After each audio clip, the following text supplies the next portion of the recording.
Mes salutations à toi qui regardes, mes salutations à toi mon frère, mes salutations à toi ma sœur. C'est ton frère Yende, donc l'un des disciples de Zoulasson.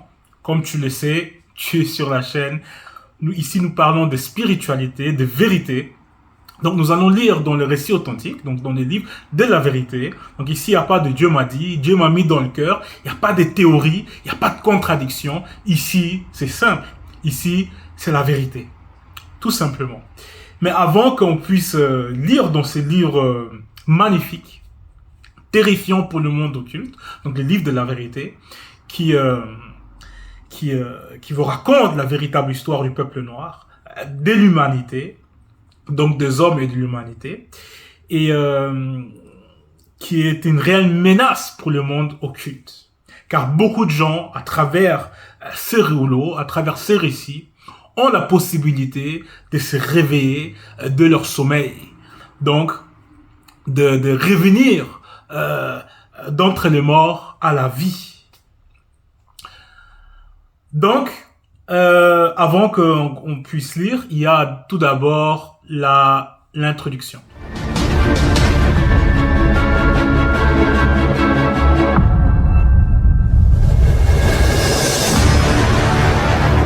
Donc, je suis de retour. Donc, c'était l'introduction. Comme tu le sais, tu as les libres arbitres. Donc, tu fais comme bon te semble. L'aube a permis que nous puissions tous avoir des libres arbitres. Mais maintenant, si tu es sérieux dans ta marche, tu sais qu'est-ce qu'il te reste à faire.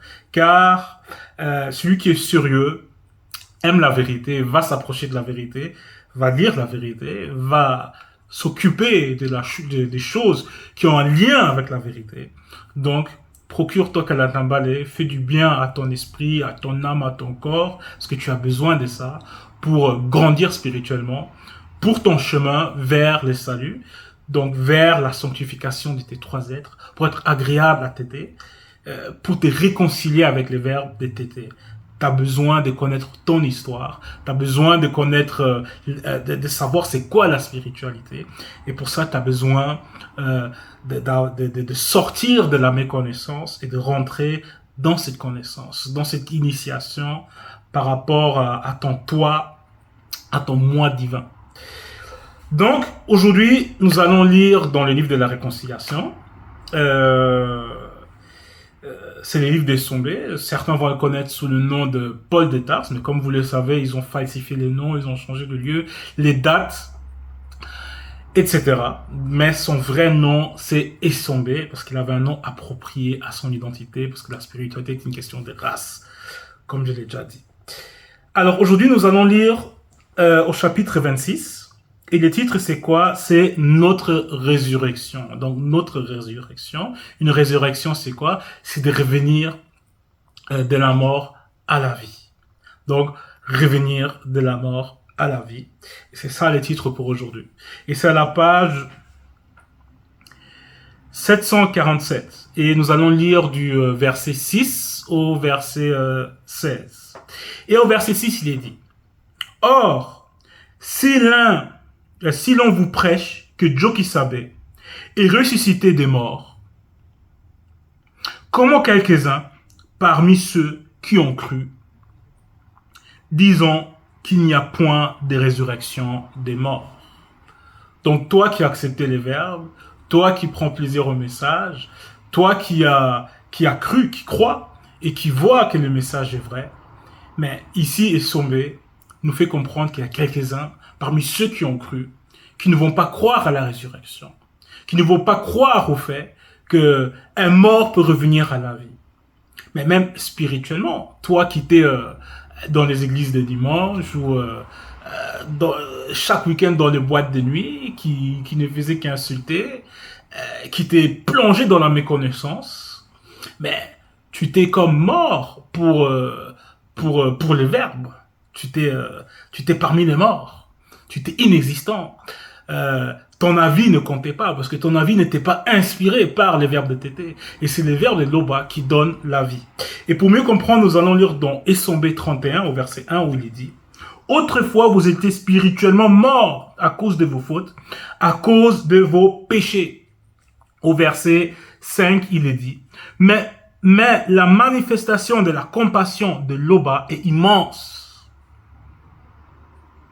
La manifestation de son amour pour nous est telle que lorsque nous étions spirituellement morts à cause de nos fautes, il nous a fait revivre avec Joki Sabe.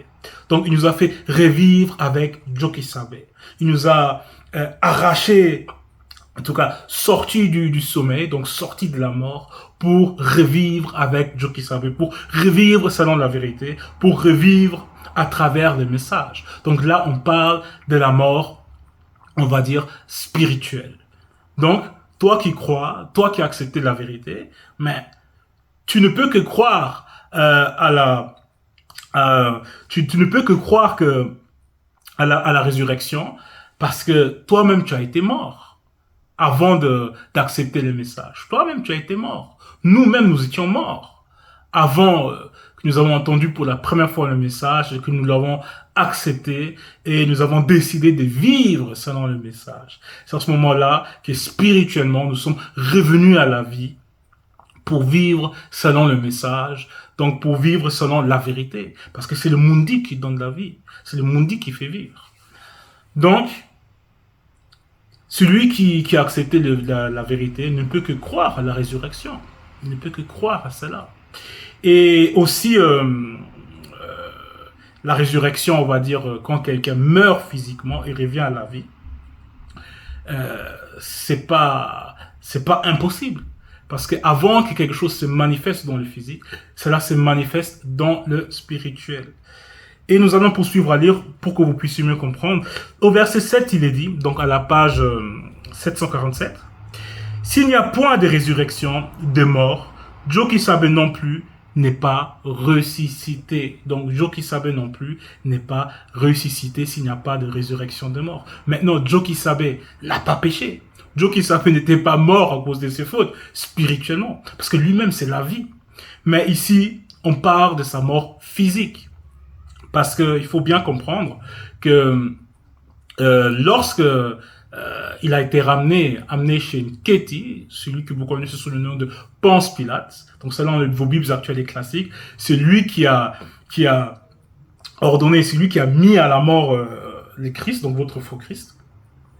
Mais ici, dans la vraie histoire, donc c'est à la page, dans les magies cachées de Koudoumane-Moula, donc c'est à la page, donc c'est la page 709.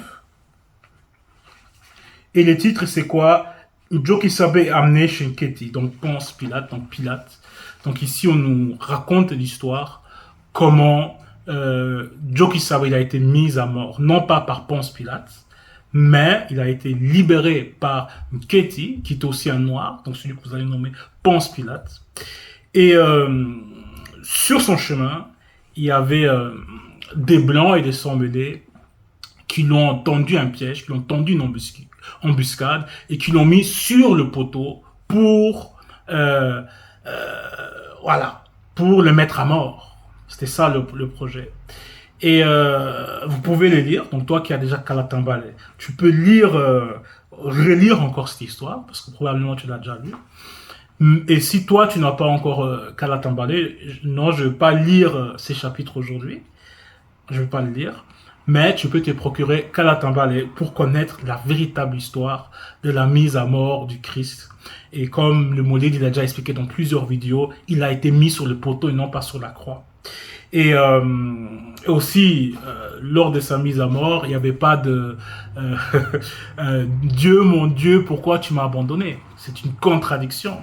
Parce que dans le psaume, on nous fait comprendre, donc dans le psaume 37, 28, on nous fait comprendre que Dieu, ce Dieu-là n'abandonne pas ses fidèles. Donc dans votre Bible elle-même, quand JC, donc Jésus, donc le faux Christ, se met à crier « Abba, Abba, pourquoi tu m'as abandonné ?» C'est une contradiction. Parce que dans le psaume, on nous fait comprendre que Dieu, que le Yahvé, que Adonai n'abandonne pas ses fidèles. Donc là, vous voyez encore qu'il n'y a que des contradictions dans ces faux récits, dans ce plagiat qui n'a rien à voir avec Kalatambale. Donc, pour connaître la vraie histoire de la mise à mort du véritable Christ, donc Koudoumane-Moula, donc Joki Sabe, procure-toi Kalatambale si tu l'as déjà, relis l'histoire. Parce que nous ne sommes pas là pour donner toute l'histoire, pour reparler de ça. Mais tout ça pour vous dire que ici on parle de vérité, il n'y a pas de contradiction, il n'y a pas de confusion. Et nous allons poursuivre. Donc nous allons retourner à la page 747. Et nous allons relire les versets. Donc au verset 7, il est dit, s'il n'y a point eu de résurrection de mort, Joe qui savait non plus n'est pas ressuscité. Donc ici, je vous ai un peu montré comment, je vous ai fait un petit résumé, comment le véritable Christ a été mis à mort, donc physiquement. Et au verset, à la page 711, les titres ici, c'est quoi? Donc, c'est au chapitre 58, donc dans l'évangile caché du couple de Manemoula. Et les titres, c'est quoi? C'est le tombeau vide et la résurrection de Joki Sabe. Donc ici, on nous parle déjà de la résurrection. Et au verset 8, il est dit, car il ne comprenait pas encore que Joki Sabe avait ressuscité des morts. Donc ici, c'est l'histoire de Io, donc Marie, Dale et Lakisabe, qui ont retrouvé le tombeau de Kudu Manemoula vide parce qu'il avait déjà ressuscité d'entre les morts. Donc, il avait connu cette mort physique et il a ressuscité d'entre les morts. Donc, pour mieux connaître l'histoire en détail, je vous conseille fortement de relire ce récit-là. Je ne pourrais pas tout lire, mais je vous ai fait un petit résumé pour vous faire comprendre que le véritable Christ, donc Kudu Manemoula, a connu la mort physique, a été mis à mort sur le poteau, non pas sur la croix, et il a ressuscité.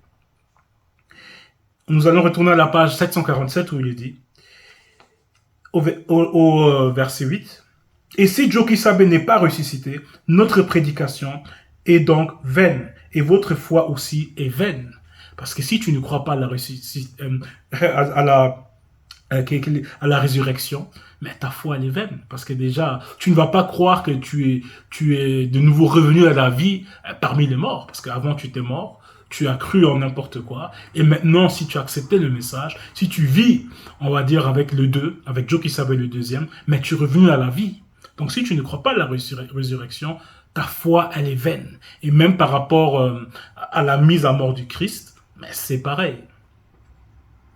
Verset 9. Il se trouve dans ces cas que nous serions de faux témoins à l'égard du verbe de Loba. Puisque ce fut ainsi, nous aurions témoigné contre le verbe de Loba en disant que Loba a ressuscité Joki Sabe par son nom dit, tandis qu'il ne l'aurait pas ressuscité si le mort n'est ressuscitant point. Autrement, cela veut dire que s'il y a la moindre erreur dans ton message, tu n'es pas mandaté par le verbe tété, donc par Loba. Donc, le Jésus là qui crie Abba, Abba, donc mon Dieu, pourquoi tu m'as abandonné? Et ensuite, ou avant, dans le psaume, on te fait comprendre que Dieu n'abandonne pas ses fidèles, mais il y a une contradiction. Donc, c'est la preuve que c'est un faux témoignage que Jésus a fait ou que le roi David a fait dans le psaume. En tout cas, il y a un faux témoignage. En tout cas, il y a une contradiction. Parce qu'on vous dit que la Bible actuelle et classique est un livre pour vous enseigner la vérité de Dieu, etc. Donc, c'est une contradiction et les Bibles actuelles et classiques sont disqualifiées, autrement dit. Mais ici, c'est pas le cas. Parce que Kudu Mane, donc Joki Sabe, a ressuscité et les Esombe, les Dale, les autres apôtres, les autres témoins ne sont pas des faux témoins, mais ils ont pratiqué la vérité.